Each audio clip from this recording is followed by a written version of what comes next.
For years, Utah was a model for the nation on criminal justice reform, but that's changing. Take a look at these numbers here behind me. When Utah lawmakers passed the Justice Reinvestment Initiative in 2015, our prison population hit a high of 7,026. Over the next 2 years, the reforms did exactly what they were intended to do, and our prison population dropped by 9%. But since early last year, as you see, that trend has reversed. Mike? Yeah, Dave, the big question, what is causing Utah's inmate surge? KSL investigator Brittany Glass discovered an alarming trend within Utah's parolee population.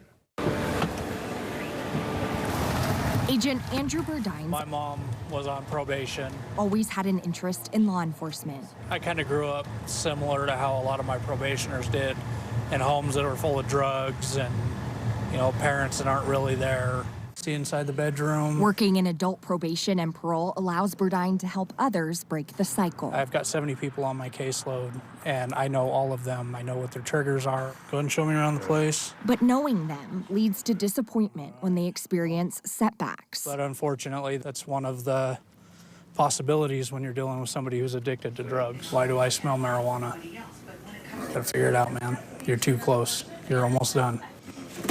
To put him in jail when he's made so much progress would probably put him back to square one. Finding better ways to help addicts like this probationer is at the heart of criminal justice reform. I'll see you on Thursday. And it's why state lawmakers passed the Justice Reinvestment Initiative in 2015. Most drug offenses, at least first-time drug offenses, are dealt with on the misdemeanor level. The JRI was designed to apply a treatment-based approach to the system, leaving the limited number of prison beds open for serious, violent offenders.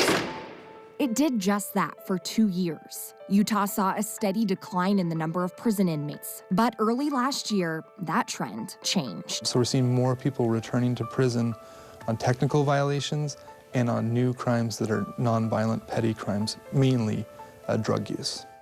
With fewer people in prison, more offenders were placed on community supervision. Today, there's nearly 3 times the number of Utahns on probation or parole than the number of people incarcerated, meaning more demand on AP&P. The average caseload for a single agent right now is 65.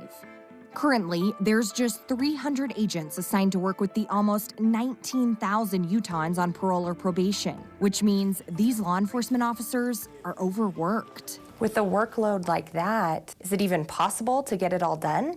It's very difficult. The new executive director of the Department of Corrections, Mike Haddon, admits there's a problem. We really are facing a difficult situation right now that, from my perspective, is not sustainable. Our biggest issue within adult probation and parole is turnover. In fact, agent positions haven't been fully staffed the past 6 years. What they do is dangerous, and it's stressful. Democratic State Representative Carol Spackman-Moss now serves on the Criminal Justice Appropriations Subcommittee. She says it's critical to focus on agents' compensation. Because you can't retain people, good people, if you don't pay them a competitive salary.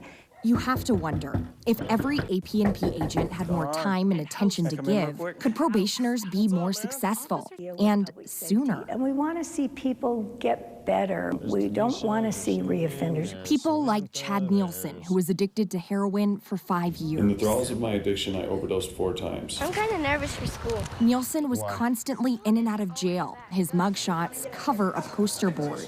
He says he was never successful in the system, not until he went to drug court. I know how hard it is to give up such a hard and addictive life and walk away from it. You're here. Offenders like Nielsen are considered low risk. They make up about 20% of AP&P's caseloads. Haddon says he's focused on lightening agents' loads by getting these low-risk offenders off supervision. We know the things that we can do proactively to help people exit the criminal justice system. We plain and simply don't have the time, and our staff are wearing out. Since the first time you came in, you were so scared. Agents will spend more time on high-risk probationers who really need their attention and less on people who may not, like this man. How many classes do you have left? Oh my gosh. Burdine says he's confident this will be the man's first and last offense. He is my poster child for successful probationers. He's on track to get off supervision early. I'll call you. Okay? Thanks for everything. Of course. You take care, all right?